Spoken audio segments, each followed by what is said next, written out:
magiliw, perlas ng silanganan, alam ng puso, sa dibdib mo'y buhay. We are taught in school to remember the Alamo. Every year, we say remember the Alamo, where 200 precious souls died for freedom and independence. Every year we remember Pearl Harbor, where not 200, but over 2,000 died to protect our freedoms. Today, we are not remembering 200 or 2,000. We are here to remember over 20,000 who died at Bataan to keep our liberty and independence. One historian said, quote, "I know of no event in history that exceeds what happened at Bataan." In 1936, the Philippines became a U.S. Commonwealth. To protect the Philippine capital, a fort with huge guns was established on Crigador Island at the entrance to Manila Bay to shoot down any kind of ships coming in to take Manila. On Crigador Island in the 1920s and 30s, a tunnel was drilled in solid rock, 80 feet underground. The tunnel was nearly 3 football fields long with 24 laterals. As an aside, I took a banca boat by myself from Mariveles in the Philippines over to Crigador, went up and walked into the tunnel. There was nobody there to my knowledge. I got about 1,000 feet into the tunnel and the lights went out. I didn't know if I should touch the walls to guide me. I don't know what's on the walls. I didn't know if somebody purposely turned out the lights to kill me and to take my money. So my guess was, don't go back the way you came, go forward. And I kept going, inching along in total blackness. Finally, I saw a little pinhole light, and I went toward it, and it got bigger and bigger and bigger. It was an opening to go out into the jungle. I went to the left because I'd come in, I knew I had to go back. Eventually, I made it back to the banca boat and made it back home safe. To this day, I don't know why those lights went out. In case of an enemy attack, the Washington, D.C. planned to defend Manila as long as possible, then fall back into Bataan Peninsula to protect Corregidor. Then they would wait for help to come from Pearl Harbor. Before World War II, the Philippine Islands had been considered very good duty station for servicemen and women. With the warm climate, beautiful beaches, palm trees gently swaying in the breeze, and multitudes of fragrant flowers, the Philippines was a romantic paradise.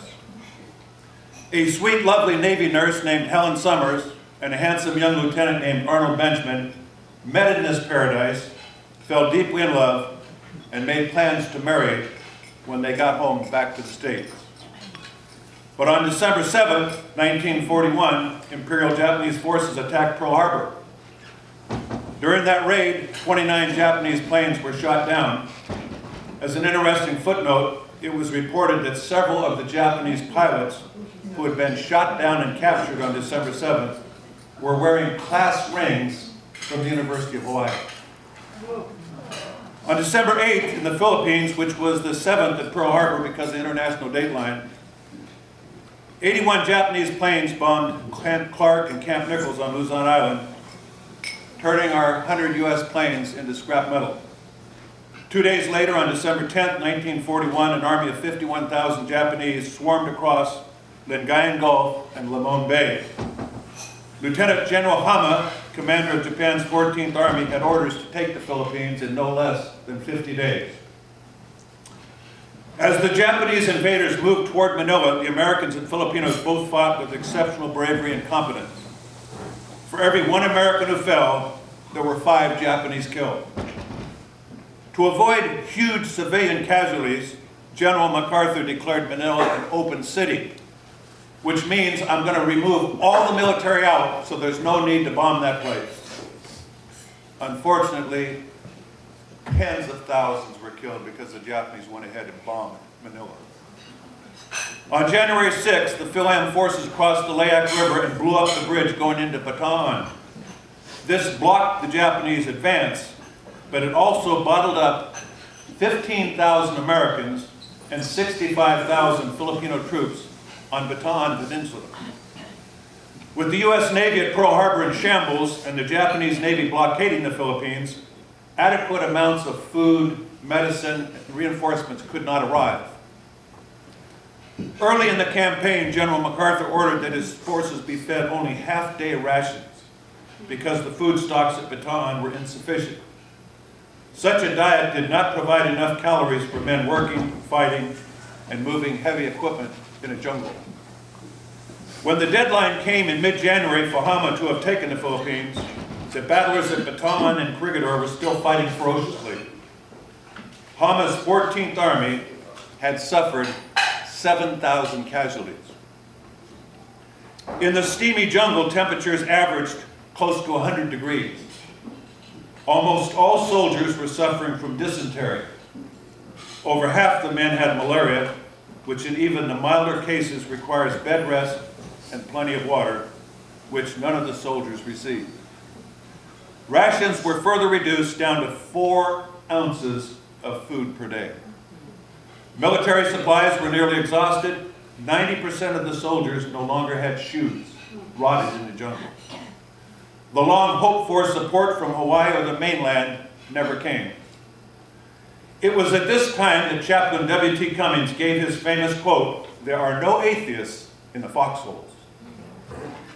Nonetheless, the Fil-Am forces tenaciously held out for 4 months without adequate food or medicine. Japanese attacks drove the defenders further down the peninsula toward Corregidor Island. On February 23, after MacArthur had ignored suggestions from the Secretary of the Army to leave, by the way, history continually revises our great patriots. MacArthur had said, "I will die in the Philippines. I will die fighting." He was one of the most decorated generals in World War I. He was an extremely brave man. Over and over his staff said, "General, don't go out in there, it's not secured yet." And yet today they say he left his army and fled to Australia. That's a cheap lie. He was a great, brave soldier. On February 23, after MacArthur had ignored suggestions from the Secretary of the Army to leave, President FDR sent a formal order to MacArthur to depart the Philippines and go to Australia to organize forces to come back against Japan. He was ordered to leave. He'd been told to leave 3 or 4 times and would not go. General Jonathan Wainwright of Walla Walla, Washington, replaced MacArthur at Corregidor. General King took over command of the troops at Bataan. The Japanese took advantage of the situation by dropping tens of thousands of leaflets promising wonderful things for those who would surrender.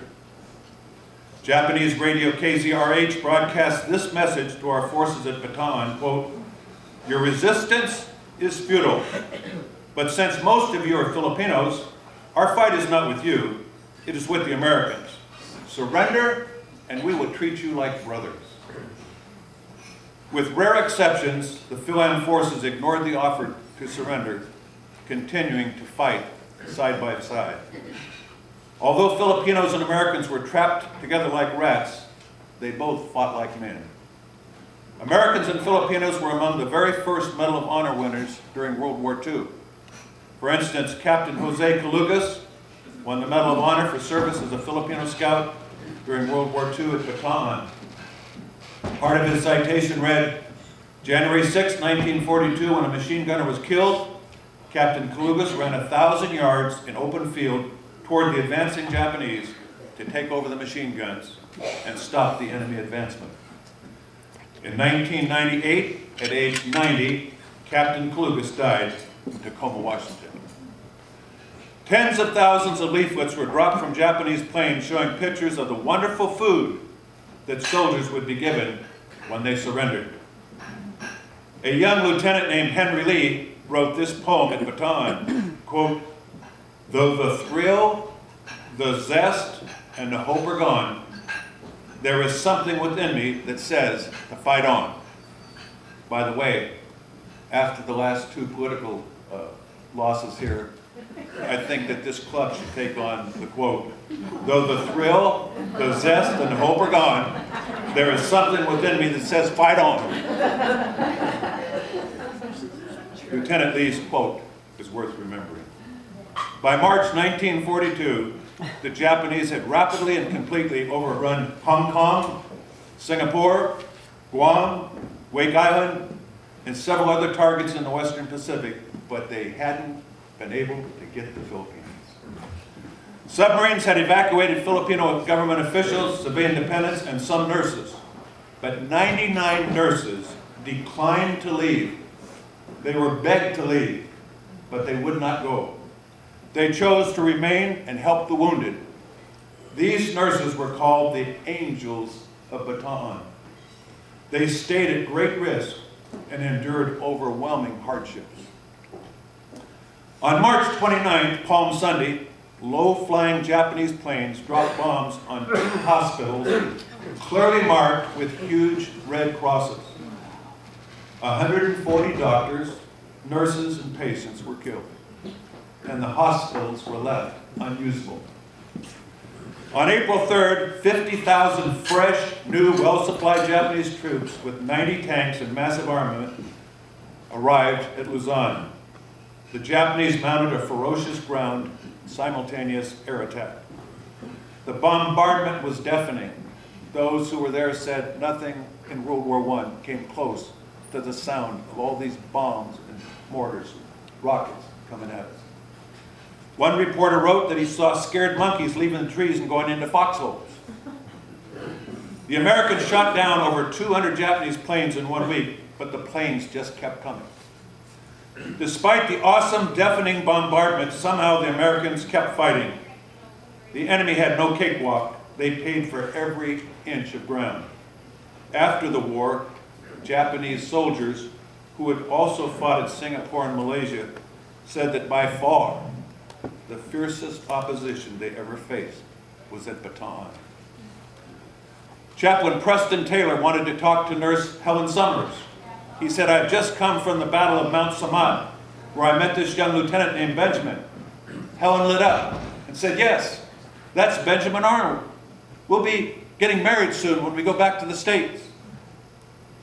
The chaplain said, "I'm terribly sorry. Benjamin was killed in action." Helen dropped her head and wept. The chaplain hugged her and told her, "As Benjamin lay dying, he asked me to bring these things to you." The chaplain handed Helen Benjamin's gold watch, keychain, and college class ring. Military men and women who suffered and died to protect our freedoms are worth remembering. Today there stands a memorial of the Battle of Mount Samat on Bataan Island, where Lieutenant Benjamin gallantly fought and sacrificed his life for our freedom. In his diary, Colonel R.C. Malani wrote, quote, "Up until the last day, I never heard any soldier utter the word surrender or discuss the possibility. After 4 months of intense fighting, soldiers were emaciated, staggering from starvation. Disease was rampant, supplies and ammunition almost depleted. Less than 20% of the soldiers were physically able to fight. General King decided to avoid a further slaughter of his scarecrow troops. Under a white flag of truce, General King met with General Nakayama and asked this question: "If we surrender, will you treat the prisoners well?" Nakayama replied, "We are not barbarians. The prisoners will be given humane and honorable treatment." When the troops followed the order to surrender, massive looting took place by Japanese soldiers. Wallets, watches, medicine, food, medals, and rings were confiscated. In several documented cases, when a soldier refused to surrender his wedding ring, a Japanese guard cut off the soldier's fingers to get the ring. The 60-plus mile death march began in April, the hottest month of the year in the Philippines. It was the common practice for people and animals to be given rest in midday because of the intense heat and humidity. But not the sick, emaciated POW soldiers. In the severe heat, the bewildered POWs marched the first day with no food, no water, no medicine, and no rest. The pace of the march was too fast for sick and starving men. As the prisoners were marching away from Bataan on the same road, Japanese soldiers and vehicles were coming in the opposite direction, moving toward the coast of Bataan to attack Corregidor, where we still had 12,000 people holding out. Clouds of dust from the thousands of marchers and traffic got into POW's eyes and throat. One American soldier, gagging from dust, pleaded with the Japanese guard for a drink of water. The guard, using the butt of his rifle, beat the soldier senseless. Bataan had many free-flowing artesian wells. Soldiers were ordered to halt in front of each well. The dehydrated men could hear the water and see the water, but they were not allowed to drink. After getting a drink for themselves, the Japanese guards laughed while pouring water on the ground in front of the desperate POWs. Many marchers became delirious. Some became senile. They staggered along like walking zombies. Some, in desperation, fell down and drank the water out of the buffalo puddles. When soldiers fainted or fell and did not get right up, they were shot to death or bayoneted. For sport, Japanese riding by on horseback or jeep would try to decapitate a marcher with one swing of the sword. Hundreds of dead bodies accumulated along the road, producing a sickening stench. Many times, vehicles would run over dying soldiers on the road. One POW, unable to keep the pace, was thrown in front of a tank convoy. After 12 tanks had gone over and pulverized the body, all that showed was the soldier's shredded bloody uniform pressed into the dirt road. Periodically, when the lines came to a halt, prisoners were required to dig mass graves and throw the dead and dying into pits, then cover them with dirt. Many were buried alive, still bleeding. During the 6-day march, the POWs were fed a total of 2 cups of rice, less than what we had for lunch today. As the marchers passed through the town of Labao, sympathetic Filipino civilians tried to get food and water to the starving POWs. The guards retaliated by beating and killing the civilians. To encourage the POWs, one 10-year-old Filipino boy raised 2 fingers in a victory sign. The Japanese guard spotted this, grabbed the boy, and cut off his fingers. That little Filipino patriot is worth remembering. 2 American enlisted men were unable to continue the march, which meant certain death. An Army colonel lifted them into a cart to try to save them. When a guard spotted this, he took a horsewhip to the colonel. After the whipping finally stopped, the colonel's face was ripped apart so bad, he was unrecognizable. The last 9 miles of the march proved to be the worst. Many of the marchers had badly blistered feet. When the prisoners staggered into San Fernando, Pampanga province, they were glad to be getting a train ride for the final miles to Capas. They weren't glad for long. At San Fernando, in freight cars marked 8 horses or 40 men, the Japanese packed each car with 100 to 120 men. The heat and stench in the dark, steamy, airless boxes was unbearable. Men fainted and many died. It was so crowded that most who died remained standing. 70,000 men began the death march. 54,000 reached Camp O'Donnell. A few escaped, but an estimated 16,000, 8 times Pearl Harbor, died on the march, not in battle, but as POWs. From Capas, they hobbled and stumbled the final 9 miles, then were herded into Camp O'Donnell. The Japanese crammed all 54,000 survivors into a camp designed to hold 10,000. For all those men, there was one drinking faucet. Sparse food, no medical care, and only dirt trenches to relieve yourselves. At the prison camp, POWs died at the rate of 400 a day. In a book called Prisoner of Hope, Jesse L. Miller wrote about his personal experience as a POW. I have his book. Quote, "Treatment of prisoners was cruel. Guards would kick, beat, and mutilate prisoners for the least excuse. Beatings were an everyday occurrence. Many times I was beaten unconscious." Mr. Miller said that during his time as a POW, he did not have a shower in 4 years. I can't go one day. After the war, when he was checked out at an American hospital, they found that he had 6 different kinds of worms in his body. Mr. Miller said that his faith in God is what kept him alive. After the war, Mr. Miller founded the Overseas Christian Servicemen Centers, today called Cadence International. After the fall of Bataan, the Rock, as Cricketer was called, held out another 27 days, finally surrendering May 6, 1942. This resulted in the Japanese getting another 12,000 prisoners. By August 1942, half of the 70,000 prisoners who started the march were dead. 35,000. Some writers try to justify the brutal treatment by saying that the Japanese believed that surrender was not honorable, so naturally they would treat the people as dishonorable. Since the soldiers surrendered, they should not be given honorable treatment. If you accept that logic, why did they drop leaflets encouraging surrender and promising to reward it? If you attribute the cruel treatment to surrendering, how do you explain the treatment of innocent civilians? At Bataan, women civilians, and they did this to try to terrorize the soldiers. At Bataan, women civilians were buried alive up to their necks, with only their heads showing. Then sugar was poured on them to draw the ants to eat them alive.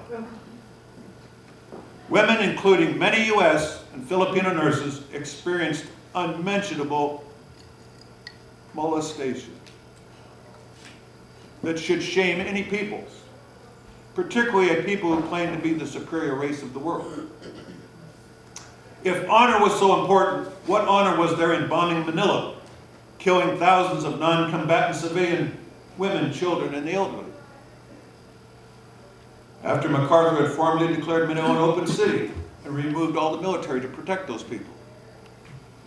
Although the Bataan campaign was a victory to the Japanese, the Fil-Am resistance was of immense value to our war effort. Our independence today, our freedom today, is largely attributed to the people at Bataan.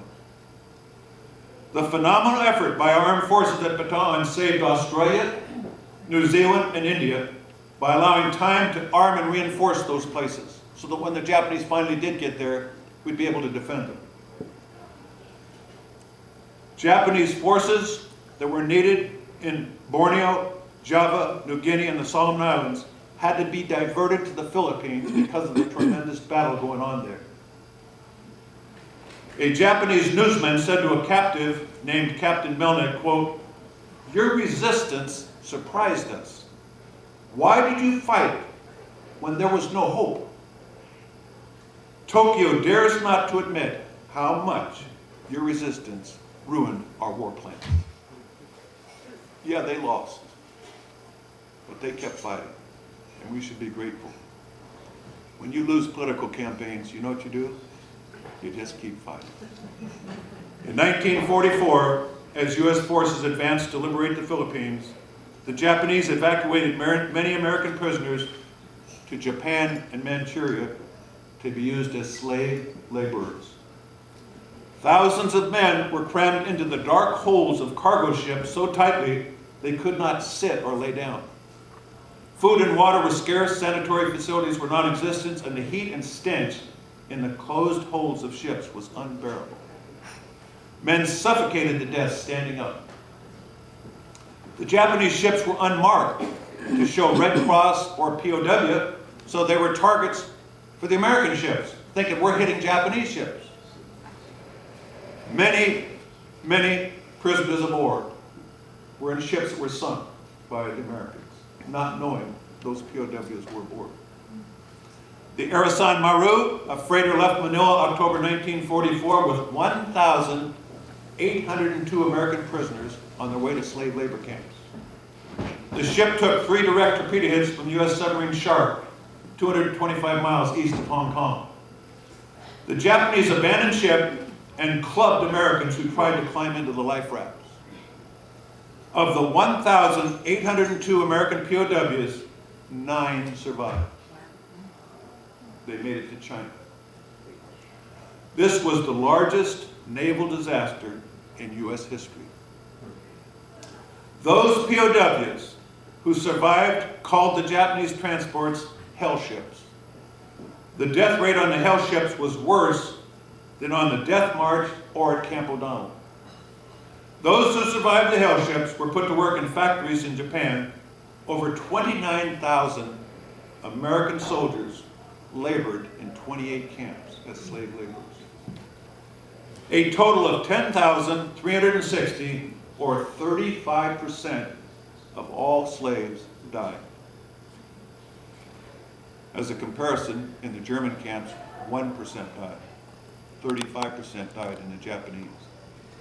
As we near the close of this message, please allow me to share a short story. When first captured, one of the defenders was told to destroy the U.S. flag in his possession. He did so, but cut out the 48 stars and kept them. As time went on, he would give different POWs one of those stars. They could have been killed for having part of the flag, but 48 people had part of that flag. 2 years later, on August 14, 1945, the Japanese surrendered. Many of the slave laborers were still in prison. The war was over, but they're still in this building. U.S. planes marked POW supplies flew over the slave labor camps to drop food and care packages until prisoners could be rescued by land troops and taken back home. The GIs shared some of their abundant airdrop food supplies with starving Japanese in the nearby village. You know, after all the suffering they had done at the hands of the Japanese, the Judeo-Christian said, "Love thy neighbor as thyself." Those people have been slaughtering us. They have no food. Those POWs took food to them. At a steel mill in Hokkaichi, Japan, POW Sergeant J.S. Gray looked up and watched in awe as B-29s flew over the mill, dropping parachutes with food, medicine, clothing, and treats. The parachutes were red, white, and blue. Sergeant Gray thought, we have the stars. We have held on through all the torture and suffering. Now we have the red, white, and blue parachutes, so let's make a flag. They found a sewing machine on the compound, sewed a flag, and then individually attached each of the 48 stars. When the flag was finished, they pulled down the big red circle flag and put up the American flag. Those who had served, suffered, and sacrificed so much for our liberty and independence, constructed and proudly flew the flag they'd been fighting for. Those who fought at Bataan, those who were tortured during the death march and imprisonment, those who suffered on the hell ships as slave laborers, remained loyal patriots, and in the end flew Old Glory. These men and women are worth remembering. Today on Rojas Boulevard, Manila, there's a statue of General Vicente Lim, the first Filipino to graduate from West Point. The plaque records the message written by General Lim while he was on Bataan. Quote, "We are born to live a life which is valuable only if we live it unselfishly, not for our own gratification, not just for our family, but for our country." Thank you for coming here to honor and remember Bataan. Our military men and women, active and retired, are worth remembering. Please keep them always in your prayers. Remember Bataan. We all say it with me. Remember Bataan. Ayang magiliw, perlas ng silanganan, alam ng puso, sa dibdib mo'y buhay.